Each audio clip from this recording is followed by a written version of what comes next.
Okay, and welcome back.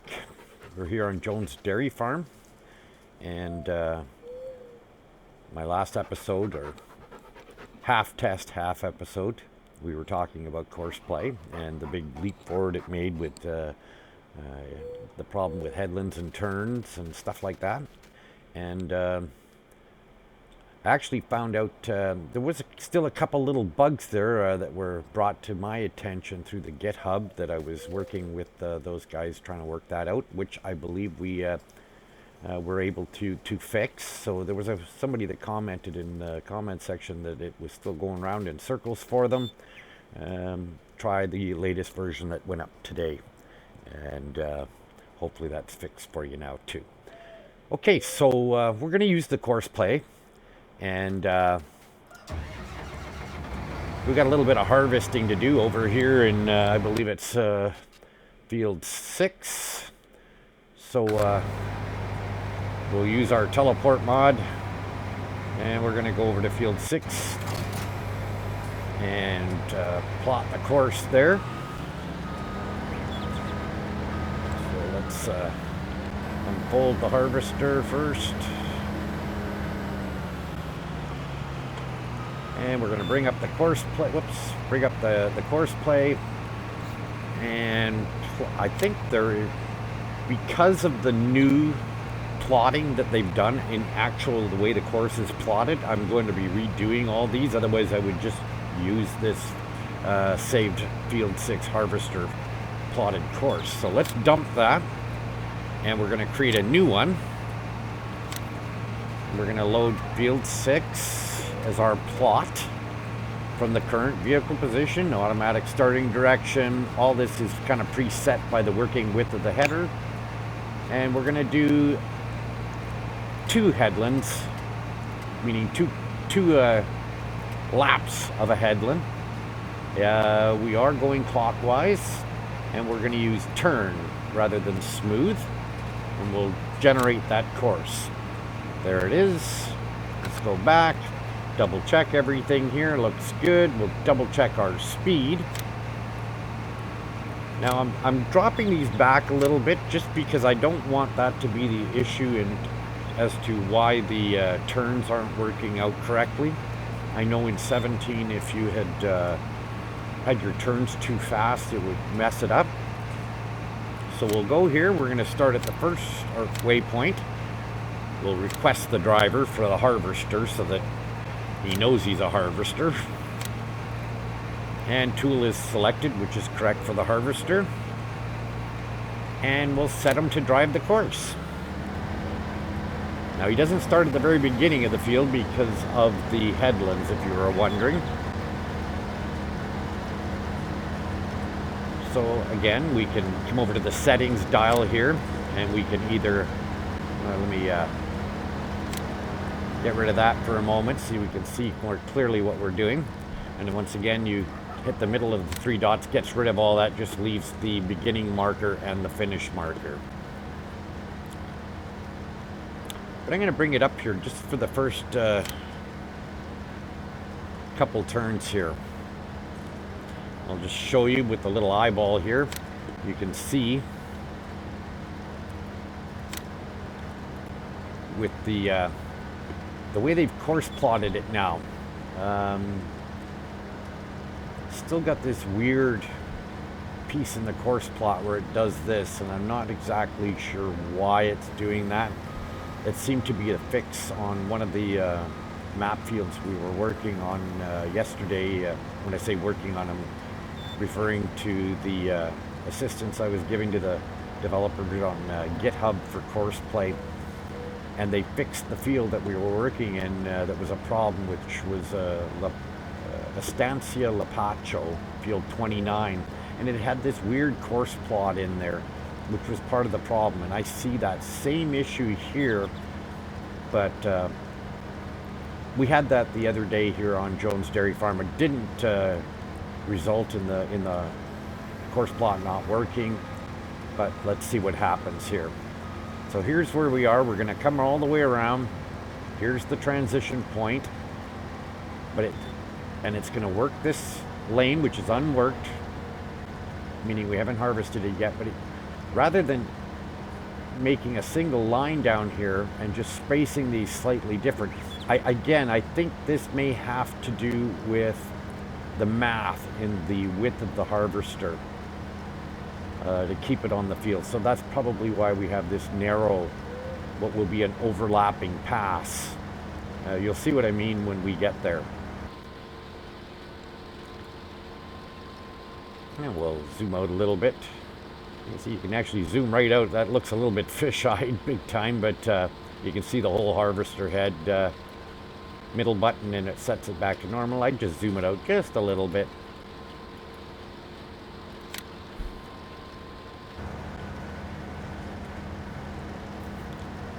These corners tended to be a bit of a problem.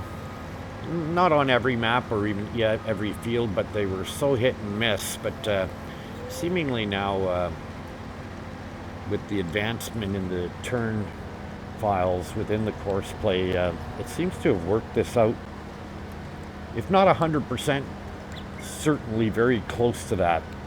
I haven't experienced any problems here on Jones Dairy Farm with the course play, but that's not to say all maps, all fields will be equal.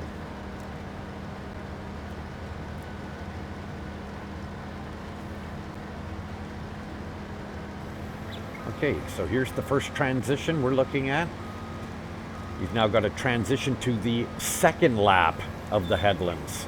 So I'm doing 2 full round passes, and then it's going to begin up-down. And the purpose of that is not necessarily so important on this field, but the purpose of that would be to provide yourself the headland you need for tight fields that possibly have fences.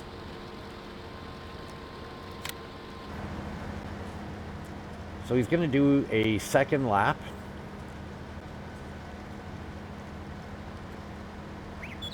And then we're going to transition to the up-down, and I'll show you via the blue lines that you can see still plotted here. Again, you don't have to have those up if you don't like looking at them or they ruin the graphics for you. You don't have to have those up while it will run the course that you've plotted. So let's see if he takes it all. Yeah, good stuff.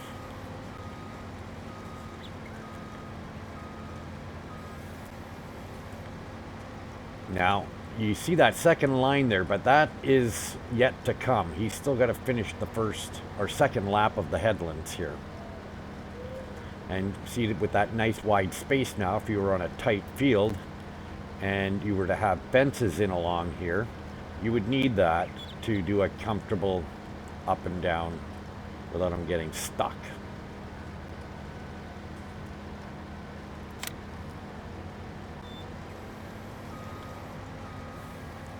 So I'm very pleased with this because course play is going to be a big part of my gameplay.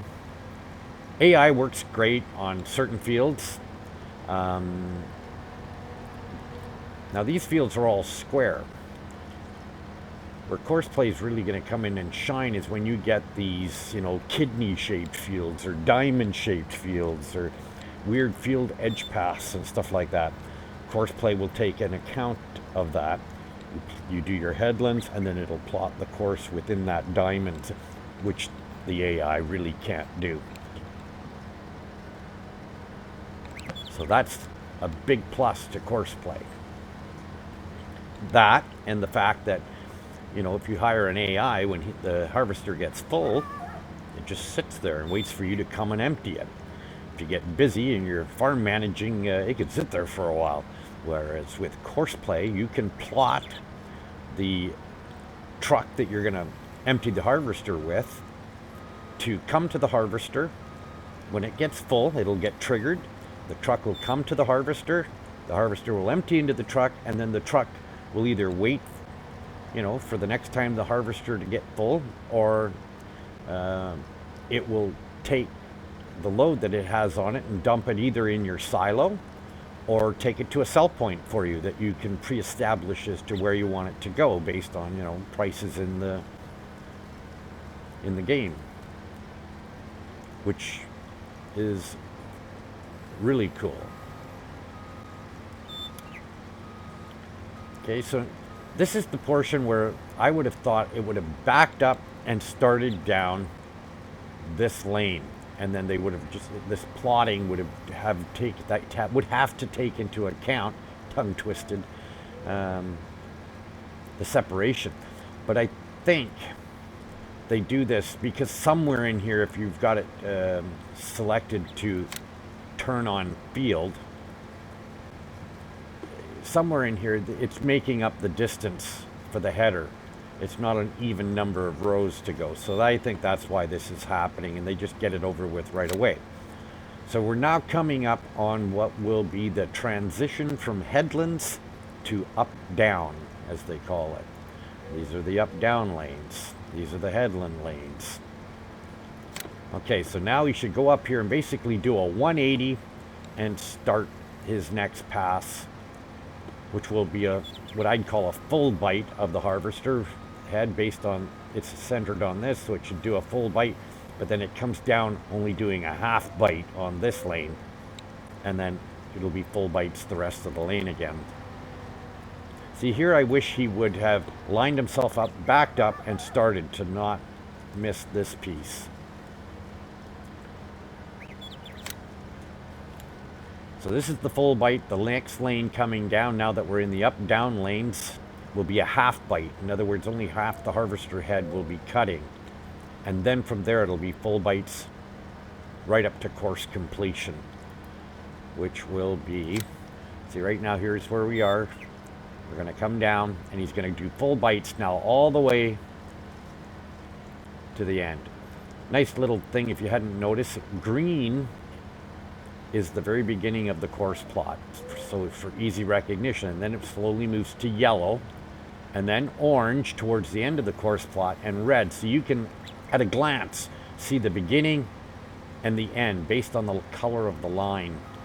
So red is the final leg, and you know you're at the end of the course plot, and it makes it nice because you can see it at a glance, to follow the lines, because sometimes they get kind of squiggly. So here's the half bite that I was talking about.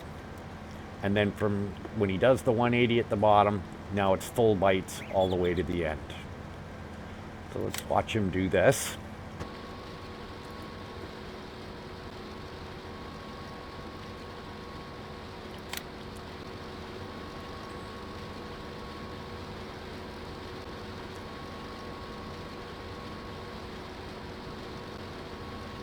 Love the texture. Love that player camera mod. That's what it's called, player camera.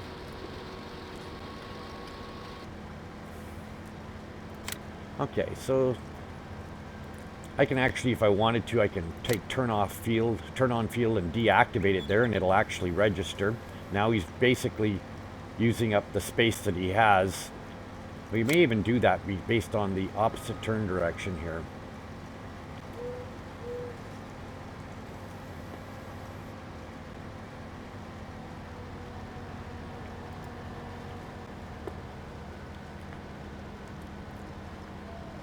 I've kind of suggested to them that they put two of these turn-on fields in. One that would be plotted for the headlands. Yes, I want you to turn on field.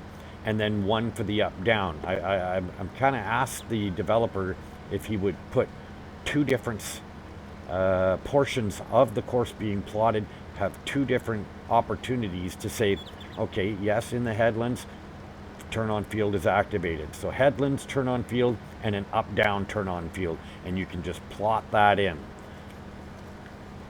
Because I don't need him to turn on field, per se, at this moment. And he does react differently.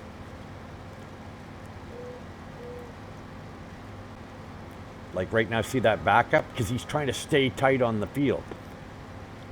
Whereas if I turn this off, we'll see what happens at the other end. I believe he'll just go straight forward, do a 180, and come straight into the lane without backing up. Let's see if I got that right. I know it will trigger a difference even though the course has been plotted.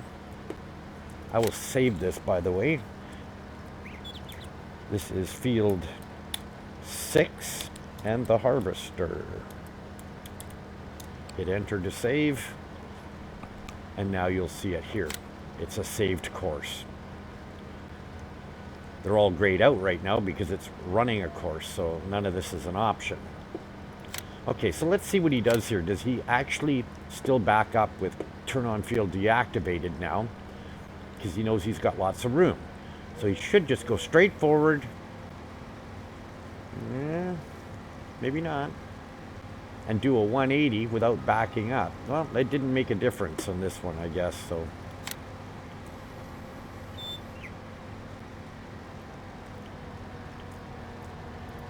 Okay, so let's turn that off.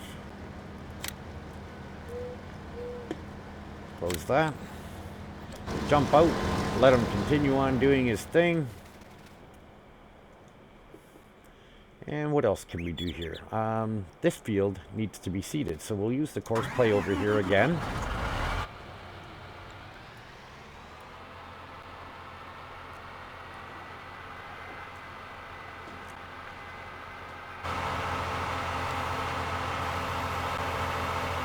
And I think we'll plant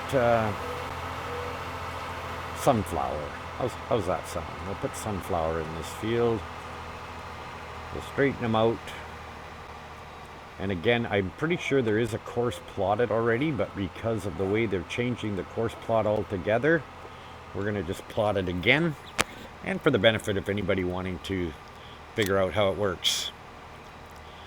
Well, we still have that bug. I wonder if I jump out and jump in. Sometimes the UI does not want to come up. That's one of the bugs still. Let's jump in here. Let's disconnect from this and see if we can't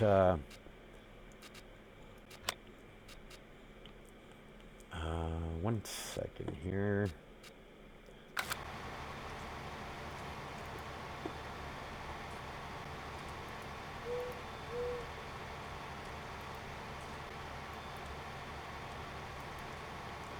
Yeah, I think that's a bug still with this particular map, in that you can't reset your vehicles. So this is what we're dealing with. So what we're going to do is we are going to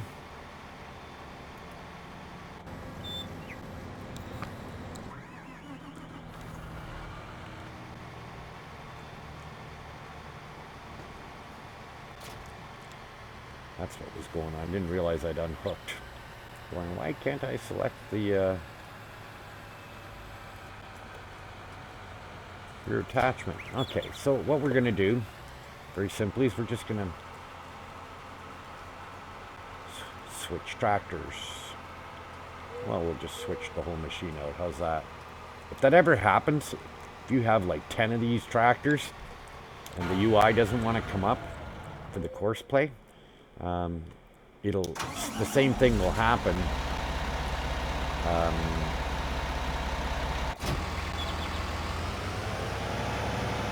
Another nice reason there's no collision on the fences there.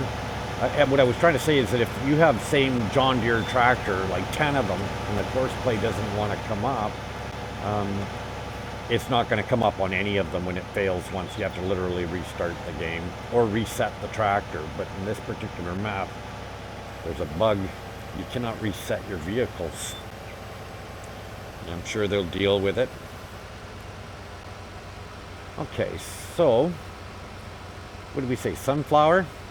And let's bring up the course play, and this is field 5. We're going to get rid of the field 5 Amazon course plot, and we're going to redo it. Field 5. Whoops. We're going to do two headlands in a clockwise direction, and we're going to turn rather than smooth. Let's generate that course, and we'll go. Now you can see it. We're going to go back. There it is, and here, and yes, we are a seeder, so it knows to fertilizer function is activated. It's still a temporary course. Let's save it right away. This is field 5, and the Amazon. Hit enter to save, and starting at the first waypoint, which is the beginning of the course, of course, is a horse, of course. And away he goes.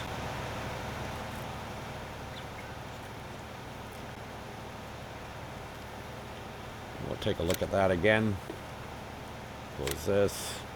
Actually, you know what? We can, with that up, we can just take those off. But I can't show you my cursor without the course play up. So basically, he's going to go around twice. Then he's going to transition to the second headland lap. Go all the way around again. And here, he's going to pick up the first lane. Which is different from the last one we just did, where you saw I went down an already harvested lane and then only took a half bite up the next lane. And again, I think that's because of the math of the width of the harvester head. This time, it's a perfect all the way up and down to the end, except for this lane looks a little tight.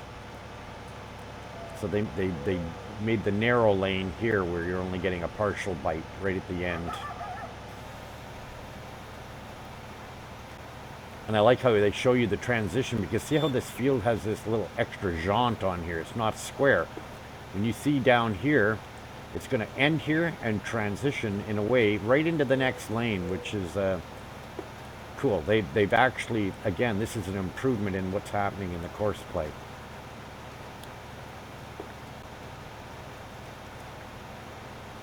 So basically, I'm just going to leave him to do his thing. We'll do again a little bit of a flyover. Oh, I know what I wanted to show you, which I thought was so cool. I'm not sure if there's a tractor in there or not. Let's speed up our player speed here. Get over here a little quicker. I tend to slow it down for when I'm recording, because otherwise it looks like I'm jerking around too much. But in here, see how they colored these panels to show the glow of the light that comes through what would be, you know, like rusty, dirty looking translucent corrugated panels in the roof to allow light in here. When you have a piece of equipment in here, it takes on that glow too, that orangey glow. I think that attention to detail was just fantastic. Anyways, that is my upload for today, and hopefully you enjoyed it. Again, a true 2K, 2715 by 1527. YouTube will only render it at 1440 because they don't have that fine of a resolution gradient. But even at 1440, because of the increased density of the resolution, and I upload at the full file. I'm not compressing it before I upload to YouTube, because you lose video quality. They're already going to compress it. So I don't want to compress it twice, even though technically they're going to compress it down anyways to whatever file size. The reason for that is to double compress something, you actually do lose quality. Now it takes a long time to upload it. I have 300 down and about 1516 up for my internet source, so it does take probably close to 2.5 hours to upload, and then the actual processing time to get up to 1440 is extended because just basically the length of the video and everything. So if you come in and you don't see it at 1440, give it an hour or two, come back and look. It takes YouTube time to basically resolve the video and up to 1440, to render it, if you like, up to 1440. This is Jones Dairy Farm, and we'll be doing a lot of course play, so if you're looking to learn how to use the course play, or just maybe enjoy the video or me rambling on, or maybe you just appreciate the high-res graphics, come back and join us again. And that's it for now. See you the next time.